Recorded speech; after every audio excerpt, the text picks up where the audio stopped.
ખ્યાતિ હોસ્પિટલ કાંડના 40 દિવસ બાદ આખરે સરકારે નવી એસઓપી જાહેર કરી। હવે કાર્ડિયોલોજીની સેવાઓ માટે કાર્ડિયોલોજિસ્ટ તથા કાર્ડિયોથોરેસિક સર્જન સાથે ફૂલ ટાઈમ કામ કરતા હોય તેવા સેન્ટર્સને જ કાર્ડિયોલોજીના ક્લસ્ટર માટે માન્યતા પ્રાપ્ત ગણવાનો નિર્ણય લેવામાં આવ્યો છે, જેથી લાભાર્થીના હિતમાં સંયુક્ત રીતે શ્રેષ્ઠ નિર્ણય લઈ શકાય। આ સાથે હોસ્પિટલ સાથે ફૂલ ટાઈમ કાર્ડિયાક એનેસ્થેટિસ્ટ તથા ફિઝિયોથેરાપિસ્ટ રાખવા આવશ્યક રહેશે। ખાસ કિસ્સામાં ઇમરજન્સી સારવાર અતિ આવશ્યક હોય તેવા સંજોગોમાં જ ફક્ત કાર્ડિયોલોજીની સેવાઓ આપતા સેન્ટર એન્જિયોપ્લાસ્ટી કરી શકશે।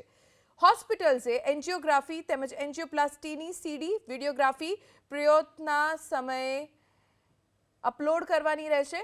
ઇમરજન્સી કેસમાં સીડી વિડિયોગ્રાફી સારવાર બાદ અપલોડ કરવાની રહેશે। આ સાથે નવી એસઓપીમાં અલગ અલગ સારવાર માટેની અલગ અલગ ગાઈડલાઇન્સ જાહેર કરવામાં આવી છે। આપણે કાર્ડિયોલોજીની સેવાઓમાં ટેકનિકલ બાબતોને ધ્યાને લઈ સ્પેશિયાલિટીમાં સુધારા કરવા જરૂરી જણાયા। એના લઈ અને તાત્કાલિક આપણે કાર્ડિયોલોજીમાં તો સેવાઓની માર્ગદર્શિકાઓમાં આપણે સુધારો કર્યો હતો। દર્દીના હિતમાં શ્રેષ્ઠ નિર્ણય લઈ શકાય તે માટે કાર્ડિયોલોજીની સેવામાં કાર્ડિયોલોજિસ્ટ અને કાર્ડિયોથોરેસિક સર્જન સાથે ફૂલ ટાઈમ કામ કરતા હોય તેવા સેન્ટરોને જ કાર્ડિયોલોજીના કન્સલ્ટન્ટ માટે માન્યતા પ્રાપ્ત ગણવાનો નિર્ણય લીધો છે, જેથી લાભાર્થીના હિતમાં સંયુક્ત રીતે શ્રેષ્ઠ નિર્ણય લઈ શકાય। આ ઉપરાંત હોસ્પિટલો અને ફૂલ ટાઈમ કાર્ડિયાક એનેસ્થેટિક અને ફિઝિયોથેરાપિસ્ટ આ રાખવા પણ આપણે આવશ્યક કર્યા છે। ખાસ કિસ્સામાં ઇમરજન્સી સારવાર જ્યાં અતિશય આવશ્યક હોય એવા સંજોગોમાં કાર્ડિયોલોજી સેવાઓ આપતા સેન્ટર એન્જિયોપ્લાસ્ટી કરી શકશે અને એની સીડી પણ એ પાછળથી અપલોડ કરી શકે। હોસ્પિટલો એન્જિયોગ્રાફી તેમજ એન્જિયોપ્લાસ્ટી સીડી વિડિયોગ્રાફી પ્રી-ઓથના સમયે અપલોડ કરવાની એમના માટે ફરજિયાત બનાવવામાં આવી છે। ઇમરજન્સી કેસમાં સદર સીડી વિડિયોગ્રાફી સારવાર બાદ અપલોડ કરવાની રહેશે।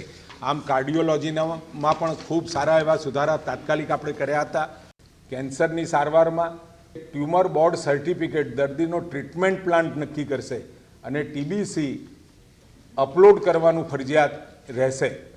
દર્દીને કેન્સરની યોગ્યતમ સારવાર મળી રહે તે માટે આઈજીઆરટી ઇમેજ ગાઇડેડ રેડિયેશન થેરાપીમાં CBCT cone beam computed tomography system image kV કિલોવોટમાં જ લેવાનું ફરજિયાત કરવામાં આવ્યું છે। વધુમાં આ થેરાપી કયા કયા ટ્યુમરમાં કરી શકશે તેની પણ વિગતવાર ગાઈડલાઇન આપણે બનાવી છે।